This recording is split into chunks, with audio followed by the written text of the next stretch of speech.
Marcus Williams had been living on the streets of downtown Portland for 8 months now. Every morning at exactly 6:30 a.m., he would wake up from his makeshift bed behind the old brick building on 5th Street. The cardboard boxes and worn blankets weren't much, but they kept him warmer than sleeping directly on the concrete. The first thing Marcus always did was fold his military jacket carefully. It was the only thing from his army days that still fit properly. 23 years of service, 2 tours in Afghanistan, and a Purple Heart that now sat somewhere in a storage unit he could no longer afford to keep. The jacket was faded green with patches barely hanging on, but Marcus treated it like it was made of gold. After organizing his few belongings into a small backpack, Marcus would walk 6 blocks to Riverside Park. There was a public restroom there that opened at 7 a.m. sharp. The city worker, an older man named Joe, always nodded at Marcus respectfully. Joe was a veteran too, from Vietnam, and he never made Marcus feel unwelcome or rushed. Marcus would wash his face and hands with cold water, brush his teeth with a toothbrush he kept in a plastic bag, and try to make himself presentable. Looking in the cracked mirror, he would see a man who looked older than his 52 years. Gray streaks ran through his dark hair, and his brown eyes held stories that most people wouldn't want to hear. The walk to Moonbeam Coffee Shop took another 15 minutes. It was a small place tucked between a bookstore and a flower shop on Harrison Avenue. The owner, Sarah Chin, was a young woman in her 30s who had inherited the coffee shop from her grandmother.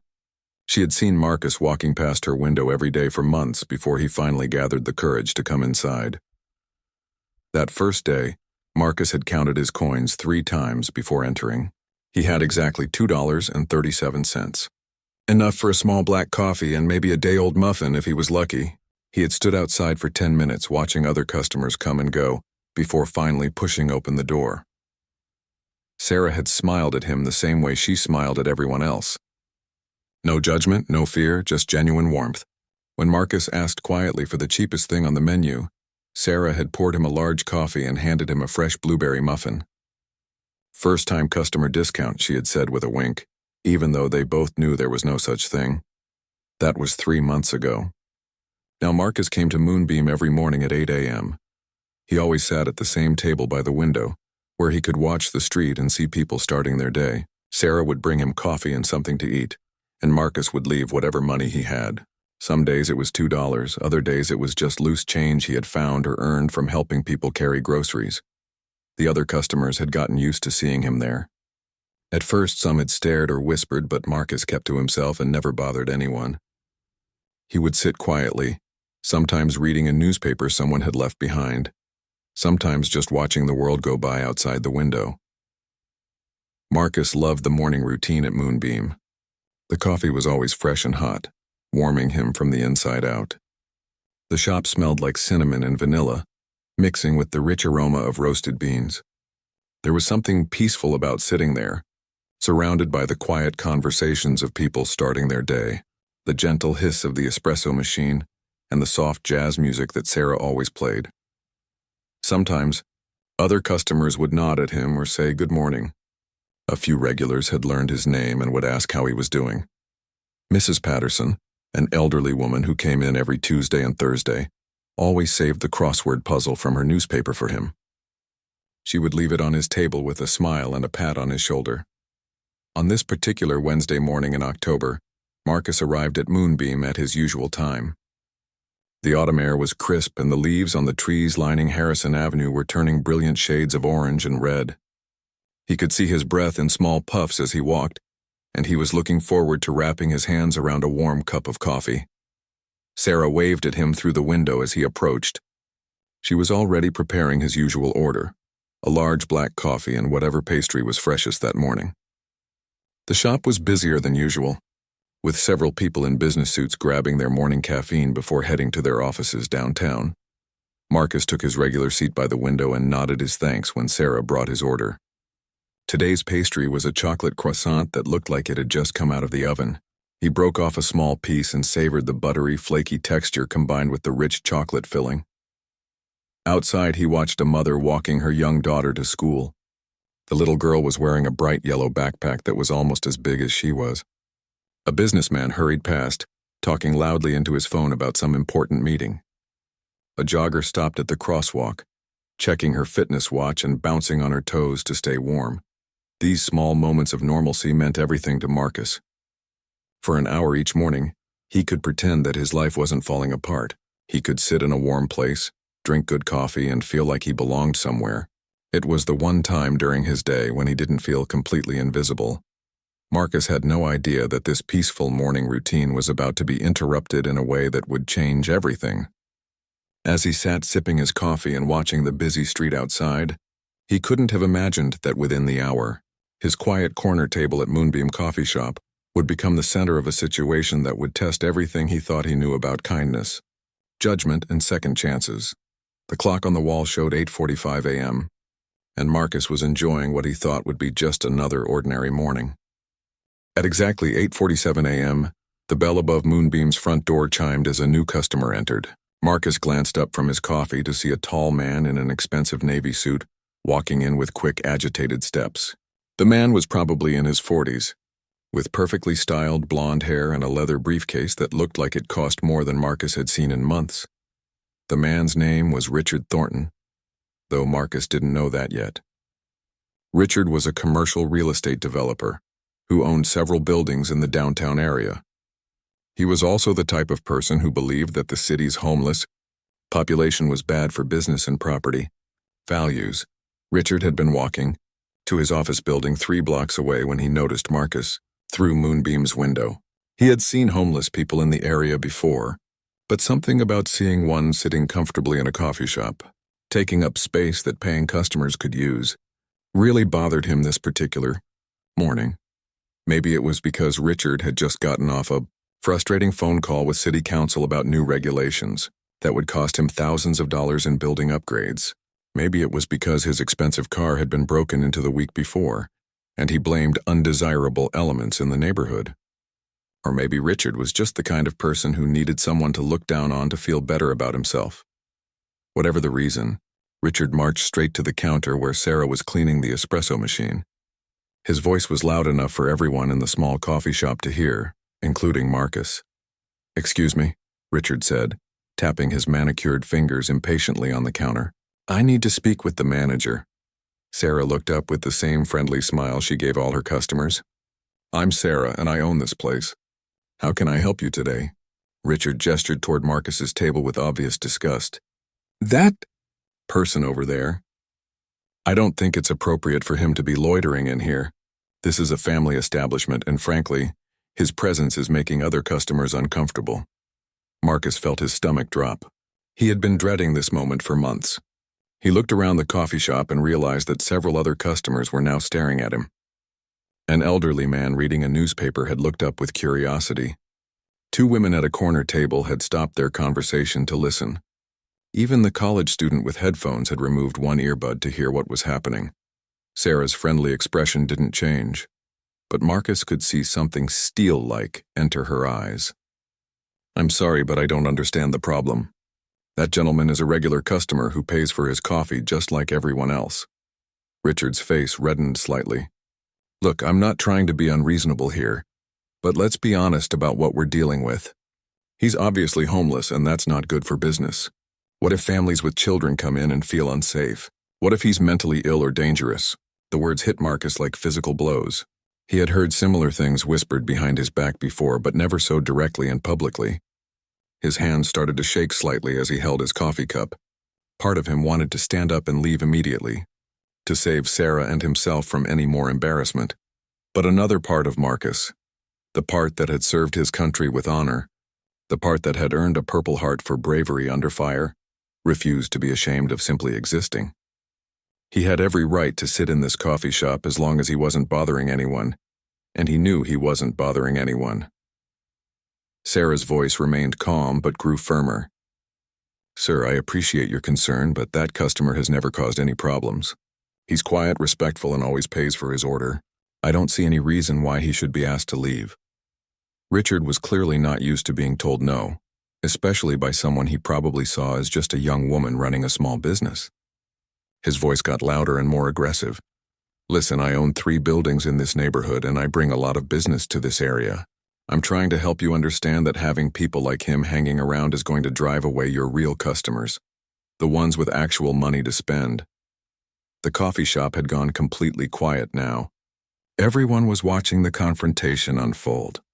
Marcus could feel the weight of their stares, and he wondered what they were thinking. Were they agreeing with Richard? Did they think he should leave? A young mother with a toddler in a stroller looked uncomfortable, but not because of Marcus. She was frowning at Richard's raised voice and aggressive tone. The college student had pulled out her phone and seemed to be recording the interaction. Mrs. Patterson, who came in twice a week and always saved her crossword for Marcus, looked genuinely angry. Sarah took a deep breath and spoke in a voice that was polite but left no room for argument.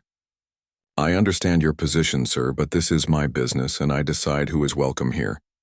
That gentleman has been nothing but respectful since he started coming in, and I won't ask him to leave simply because someone else doesn't like the way he looks." Richard's face was now fully red, and his voice rose another notch. "This is ridiculous. You're going to lose customers over this, and don't come crying to me when your business fails because you want to run a homeless shelter instead of a coffee shop." Marcus finally couldn't take it anymore. He stood up slowly, his joints creaking from sitting on cold concrete for too many nights. Every person in the coffee shop turned to look at him. He was a tall man, probably 6 feet 2 inches, but the months on the street had made him thinner than he should be. His clothes were clean but worn, and his military jacket hung a little loose on his frame. "Ma'am," Marcus said quietly, addressing Sarah. His voice was deep and calm, with just a hint of the southern accent he had grown up with in Georgia. "I don't want to cause any trouble for your business. Maybe I should just go." The words broke Sarah's heart. She had watched Marcus come in every day for 3 months, always polite, always grateful, never asking for anything more than what he could pay for. She had seen him give up his spot in line when someone was in a hurry. She had watched him help an elderly customer carry her groceries to her car. She knew he was a good man going through a hard time. "Absolutely not," Sarah said firmly. "You have every right to be here, and you're not going anywhere." Richard threw up his hands in frustration. "Fine, but I'm calling the police. Let them sort this out. We'll see how long your homeless friend wants to stick around when the cops show up." With that threat hanging in the air, Richard pulled out his expensive smartphone and started dialing. Marcus felt his mouth go dry.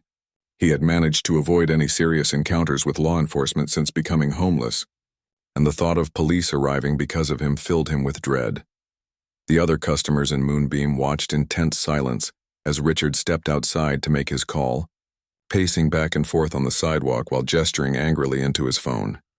Within 12 minutes of Richard's call, a police cruiser pulled up outside Moonbeam Coffee Shop. Marcus watched through the window as 2 officers got out of the car. His heart was pounding so hard he could hear it in his ears. The last thing he wanted was to be arrested or forced to move along from the one place where he felt welcome. The first officer was a young woman, probably in her late 20s, with short brown hair pulled back in a neat ponytail. Her name tag read Officer Martinez. She looked alert but not aggressive as she surveyed the scene through the coffee shop window. The second officer was an older man, maybe in his early 40s, with graying temples and kind eyes. His badge identified him as Sergeant Thompson. He moved with the careful, measured steps of someone who had been doing this job for a long time and knew that most situations weren't as serious as they first appeared. Richard immediately approached the officers on the sidewalk, talking rapidly and gesturing toward the coffee shop. Even through the glass, everyone inside could see him getting more animated as he explained his complaint. Marcus considered making a run for it. He could slip out the back door and disappear into the alley behind the building. But something stopped him. Maybe it was pride, or maybe it was the way Sarah had stood up for him. Either way, he decided to stay and face whatever was about to happen. Sarah walked over to Marcus's table and sat down across from him. "Hey," she said softly, "you don't have anything to worry about. You haven't done anything wrong." Marcus managed a weak smile. "I appreciate you saying that, Miss Sarah, but sometimes that doesn't matter much when you look like me and live like I do." The bell chimed again as the 2 officers entered the coffee shop. The atmosphere was thick with tension. Everyone was trying to pretend they weren't watching, but all conversations had stopped. Officer Martinez approached the counter, while Sergeant Thompson hung back near the door, taking in the whole scene. Martinez had a professional but not unfriendly expression on her face. "Good morning," Officer Martinez said to Sarah. "We received a complaint about a disturbance. Could you tell me what's been happening here?" Sarah stood up from Marcus's table and walked to the counter. Her voice was steady and clear. "There hasn't been any disturbance, officer. A customer was upset that another customer was sitting in my coffee shop, but there was no actual problem." "I see," Martinez said, making a note in her small notepad. "And where is the customer who made the complaint?" Through the window they could all see Richard pacing on the sidewalk, still on his phone, now apparently talking to someone else about the situation. "That would be the gentleman outside," Sarah said. "He demanded that I ask another customer to leave, and when I refused, he said he was calling the police." Officer Martinez nodded and looked over at Marcus, who was still sitting at his table by the window. "And you're the customer he was concerned about?" Marcus stood up respectfully. Years of military training had ingrained in him an automatic respect for authority, even when he was afraid of how that authority might be used. "Yes, ma'am. I was just having my morning coffee." Sergeant Thompson stepped forward then, and Marcus noticed something that made his breath catch. The older officer was looking directly at his military jacket, specifically at the faded patches and the small purple heart pin that Marcus wore on the breast pocket. "Son," Sergeant Thompson said, his voice gentle, "were you in the service?" "Yes, sir," Marcus replied, standing a little straighter. "Army, 23 years. Served in Afghanistan twice." Something shifted in Sergeant Thompson's expression. "What unit?" "First Armored Division, sir. I was a master sergeant when I retired." Thompson nodded slowly. "I was Marine Corps myself. Iraq and Afghanistan. When did you get out?" "About 2 years ago, sir." The conversation was taking on a different tone now. Officer Martinez was watching her partner with interest, clearly seeing that this was no longer just a routine call about a disorderly person. Mrs. Patterson, who had been listening from her corner table, suddenly spoke up. "Officers, if I may interrupt, that gentleman has been coming here for months. He's never caused any trouble. He's always polite and respectful. The only person who caused any disturbance today was the man outside." The college student with the phone held it up slightly. "I recorded most of what happened. The homeless man didn't do anything wrong. The guy in the suit was being really aggressive and rude." Marcus felt a strange warmth in his chest. These people, most of whom he had never even spoken to directly, were standing up for him. It was more kindness than he had experienced in a long time. Sergeant Thompson walked over to Marcus's table. "Master Sergeant, would you mind if I asked what brought you to this situation?" Marcus hesitated. He wasn't used to talking about his story, especially not to police officers. But something about Thompson's respectful tone and the way he had used Marcus's former rank made him feel like this man might understand. "PTSD, sir," Marcus said quietly. "Lost my job about a year after I got out. Couldn't keep up with rent and bills. Lost my apartment. Been on the streets for 8 months now." Thompson nodded. "Getting help from the VA?" Marcus's expression darkened slightly. "Trying to, sir. But the waiting lists are long and the paperwork." He trailed off, not wanting to sound like he was making excuses. "I understand," Thompson said, and Marcus could tell that he really did understand. "It's a broken system, and too many good soldiers fall through the cracks." Officer Martinez had been taking notes throughout this conversation. She looked up at Sarah. "Ma'am, has this customer ever caused any problems in your establishment?" "Never," Sarah said firmly. "He's one of my most polite regulars. He always pays for his order, never bothers other customers, and keeps his table clean." Martinez nodded and then looked back at Marcus. "Sir, do you have any identification?" Marcus reached carefully into his back pocket and pulled out a worn wallet. Inside was his military ID, his driver's license, expired, and a few other documents. He handed the military ID to Martinez, who examined it briefly before passing it to Thompson. Thompson looked at the ID, then back at Marcus. "Master Sergeant Marcus Williams, 1st Armored Division." He handed the ID back with something that looked almost like a salute. "It's an honor to meet you, Sergeant." Outside, Richard had finished his phone calls and was approaching the coffee shop door again, clearly expecting the officers to have removed Marcus by now. He was in for a surprise. As Richard entered the coffee shop, Officer Martinez turned to face him. "Sir, are you the person who called in this complaint?" "Yes, I am," Richard said confidently. "And I hope you're here to remove this vagrant from the premises. He's been loitering here and making customers uncomfortable." Martinez consulted her notes. "Sir, According to everyone I've spoken with, including the business owner, this gentleman was simply having coffee and not bothering anyone. What specific law do you believe he was breaking? Richard's confident expression faltered slightly. Well, he's obviously homeless, and that's not appropriate for a family establishment. Being homeless isn't against the law, sir, Martinez said patiently, and if he's a paying customer, he has every right to be here. Sergeant Thompson stepped forward. Sir, I need you to understand something. This man is a decorated Army veteran who served our country for over 2 decades. He earned a Purple Heart, fighting for the freedoms you enjoy every day. Maybe you should show him a little respect. The entire coffee shop fell silent.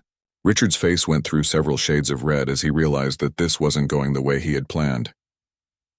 Richard stood in the middle of Moonbeam Coffee Shop, his face burning with embarrassment as every person in the room stared at him. The silence stretched on for what felt like forever, broken only by the gentle hissing of the espresso machine and the soft jazz music that Sarah kept playing. I didn't know he was a veteran, Richard stammered, his earlier confidence completely gone. I was just trying to protect the business by assuming the worst about someone based on how they look. Mrs. Patterson said from her corner table, her voice sharp with disapproval. Young man, you should be ashamed of yourself. Sergeant Thompson held up a hand. Ma'am, I appreciate your feelings, but let me handle this. He turned back to Richard. Sir, I understand you were concerned about the business, but calling the police on someone who's just trying to drink coffee peacefully isn't the solution. Maybe next time you could talk to the business owner privately instead of creating a public scene. Richard nodded quickly, clearly wanting to get out of there as fast as possible. Yes, of course. I apologize. I'll be going now. As Richard hurried toward the door, Officer Martinez called after him. Sir, just so you know, if we get another call like this about the same situation, we might need to discuss filing charges for harassment or making false police reports. Richard practically ran out of the coffee shop, letting the door slam behind him. Through the window, everyone watched him walk quickly down the street, pulling out his phone again. Marcus slowly sank back into his chair, feeling emotionally drained. The confrontation had lasted less than 30 minutes, but it felt like hours. He was grateful that the officers had been understanding, but the whole experience had shaken him more than he wanted to admit. Sergeant Thompson walked over to Marcus's table and sat down across from him. Sergeant Williams, do you mind if we talk for a few more minutes? Of course not, sir, Marcus replied. Thompson pulled out his own phone and scrolled through his contacts. I want to make a call if that's okay with you. There's someone I think you should meet. Marcus looked confused but nodded. Thompson dialed a number and waited for someone to answer. Hey Dave, it's Bill Thompson. Yes, I'm good. Listen, I'm sitting here with a fellow veteran who could use some help, and I thought you might want to talk to him. His name is Marcus Williams, Master Sergeant, 1st Armored Division, 23 years of service. Yes, that's right. Afghanistan, Purple Heart recipient. Currently experiencing homelessness, having trouble with VA services. Marcus couldn't hear the other side of the conversation, but he could see Thompson nodding and occasionally saying, or that's right. Meanwhile, Sarah brought over fresh coffee for both Marcus and Thompson, refusing to accept any money. On the house, she said firmly. After what you both have done for our country, it's the least I can do. Officer Martinez was finishing up her incident report. Several of the other customers had approached her to give statements supporting Marcus and criticizing Richard's behavior. The college student had even offered to send her the video she had recorded. Thompson finished his phone call and looked at Marcus with something that might have been excitement. Sergeant, that was Dave Rodriguez. He's a Navy veteran who runs a nonprofit organization here in Portland called Veterans Coming Home. They help vets who are struggling with housing, employment, VA benefits, all of that. Marcus felt a flutter of hope in his chest, but he tried not to get too excited.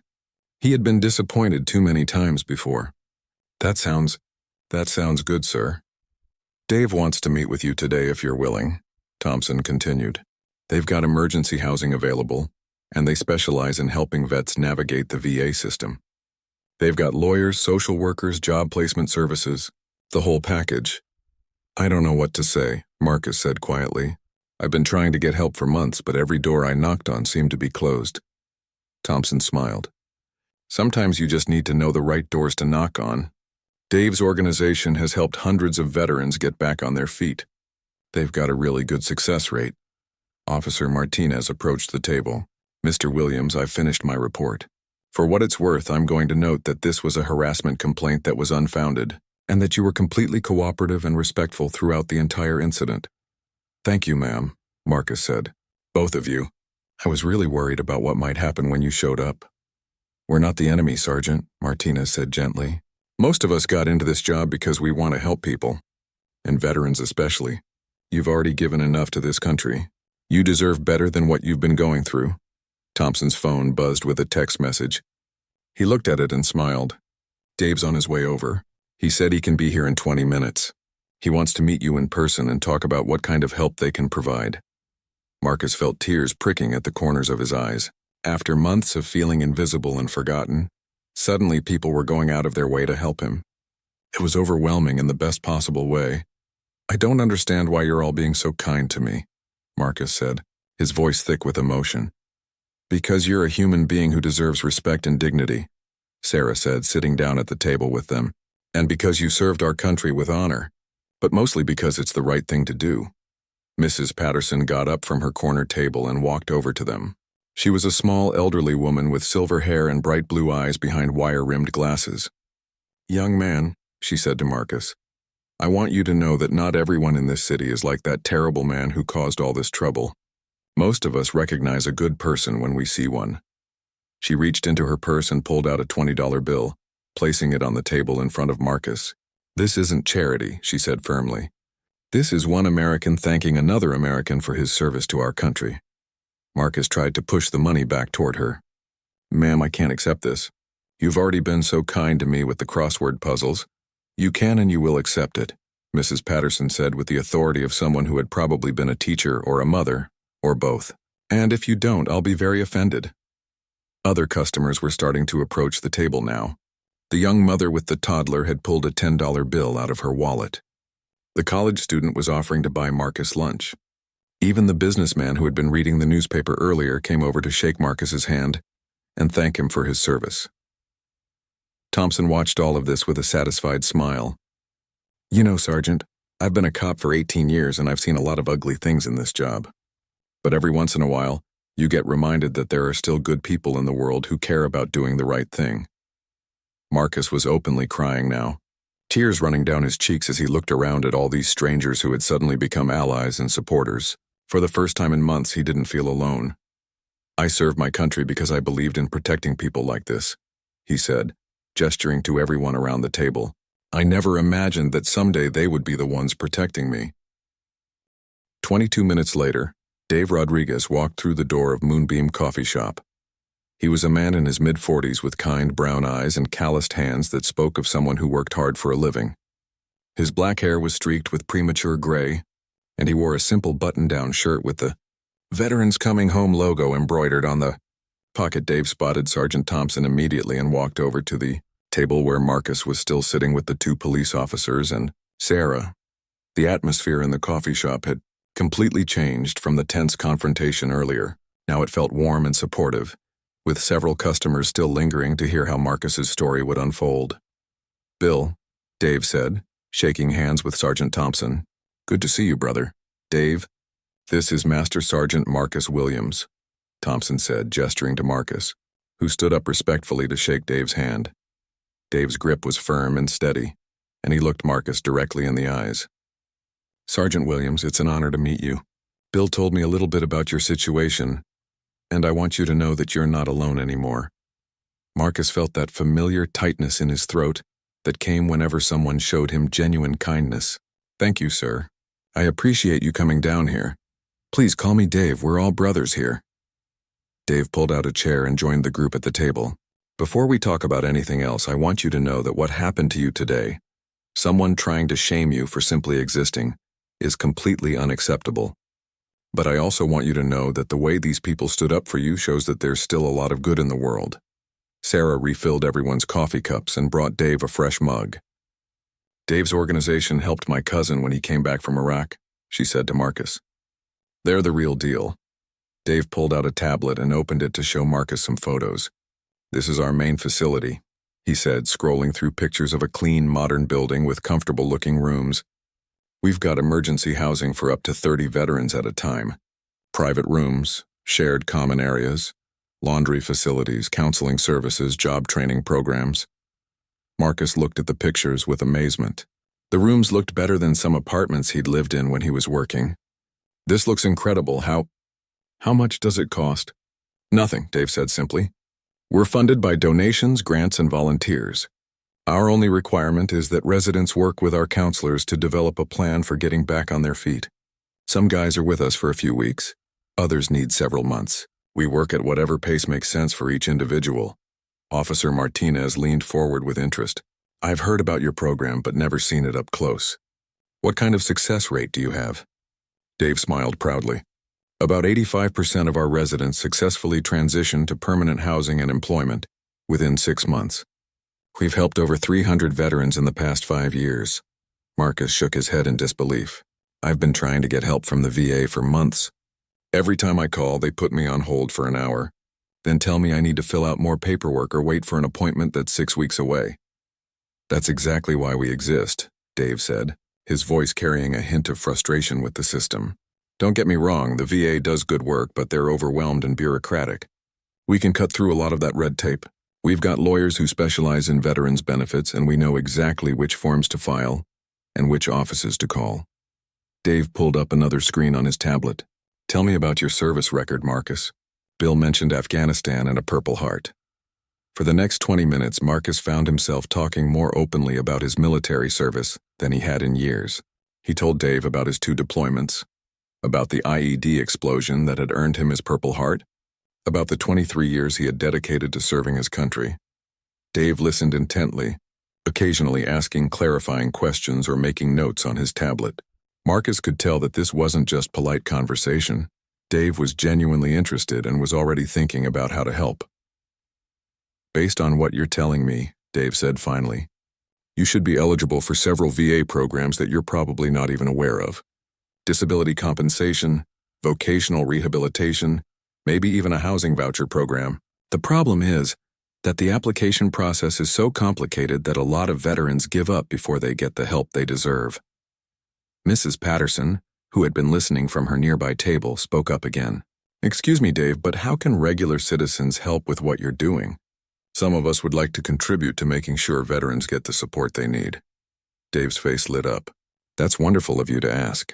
We always need donations, of course, but we also need volunteers. People who can help with job training, tutoring, transportation to appointments, even just someone to listen when a veteran needs to talk. Sarah raised her hand. I'd love to help. Maybe I could provide coffee and pastries for your residents sometimes. That would be amazing, Dave said. Community support like this is what makes our program work. Sergeant Thompson checked his watch. Dave, I hate to interrupt, but Martinez and I need to get back on patrol soon. Marcus, before we go, I want to make sure you have everything you need. Dave nodded and turned back to Marcus. Here's what I'd like to propose. I've got a room available at our facility starting today if you want it. We can drive over there right now, get you settled in, and start the intake process. Tomorrow morning, we can begin working on your VA benefits applications and start looking at job opportunities. Marcus felt like he was in a dream.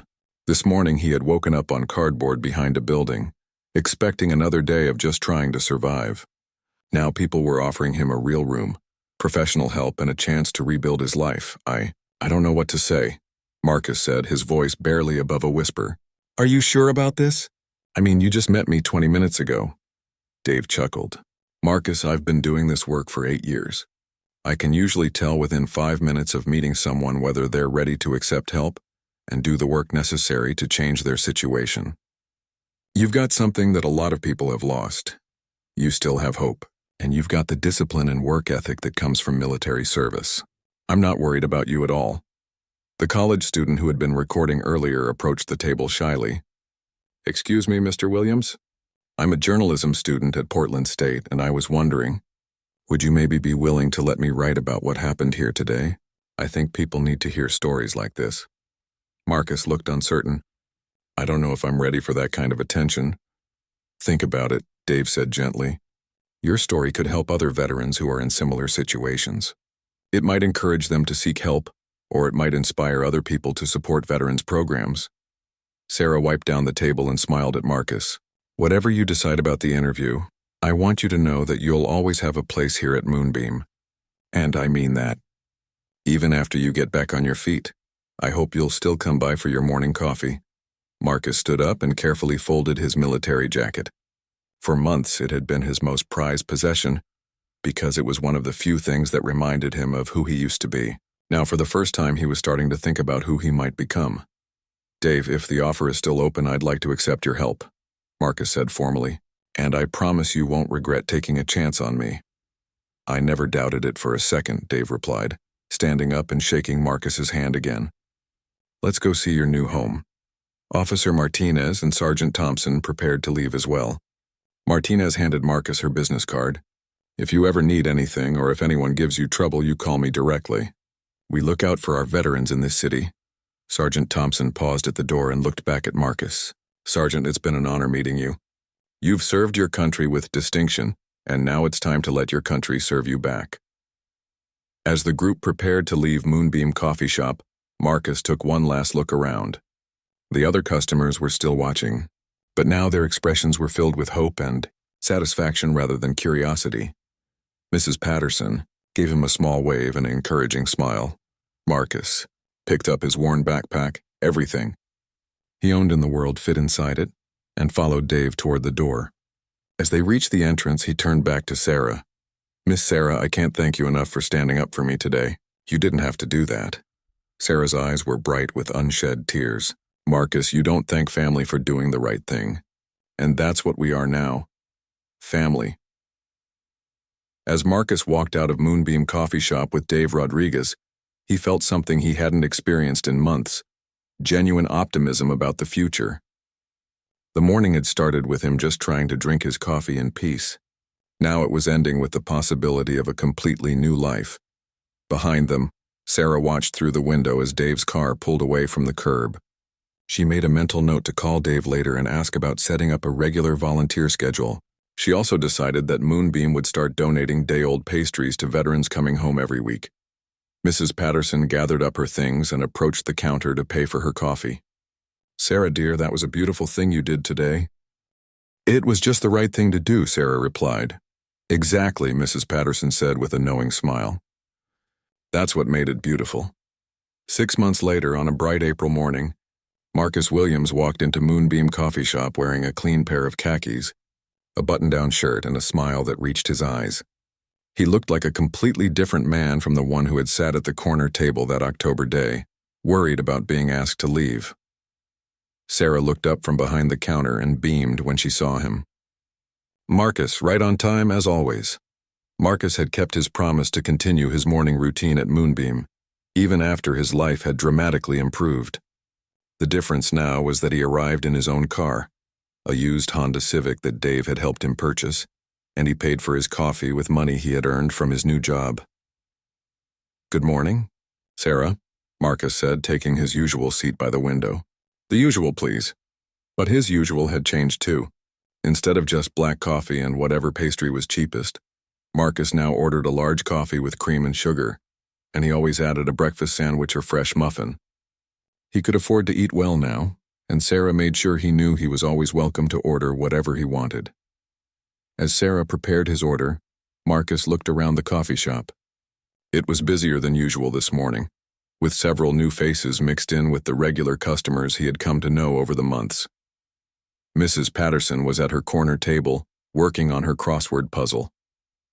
The college student, whose name was Jenny, and who had indeed written an article about Marcus's story for the university newspaper, was typing on her laptop near the window. Marcus's story had ended up being bigger than anyone expected. Jenny's article had been picked up by the local newspaper, then by a regional magazine, and eventually by a national veterans organization website. The attention had been overwhelming at first, but it had also brought in thousands of dollars in donations to veterans coming home, and had inspired similar programs in other cities. Dave Rodriguez walked through the door at exactly 8:30 a.m., just as he had every Tuesday morning for the past 3 months. What had started as a check-in appointment had evolved into a weekly breakfast meeting and genuine friendship. "Morning, Marcus," Dave said, taking the seat across from him. "How was your first week as a supervisor?" Marcus grinned.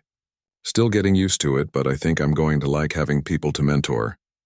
Reminds me of training new recruits back in the Army.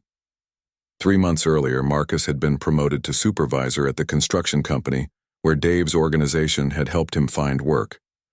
The company specialized in building affordable housing for veterans and low-income families, which made the job feel meaningful as well as financially stable. Any new residents I should know about? Marcus asked, stirring sugar into his coffee. Dave nodded. Actually, yes. A young Marine named Jessica Torres. She's been homeless for about 4 months, struggling with PTSD and a drug problem.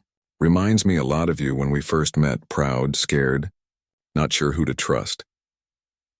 Marcus had become an unofficial mentor to new residents at Veterans Coming Home. His success story gave hope to veterans who were just beginning their journey back to stability, and his military experience helped him connect with people who were struggling with the same issues he had faced. I'd be happy to talk with her, Marcus said. Sometimes it helps to hear from someone who's been exactly where they are. Sarah brought over their breakfast orders.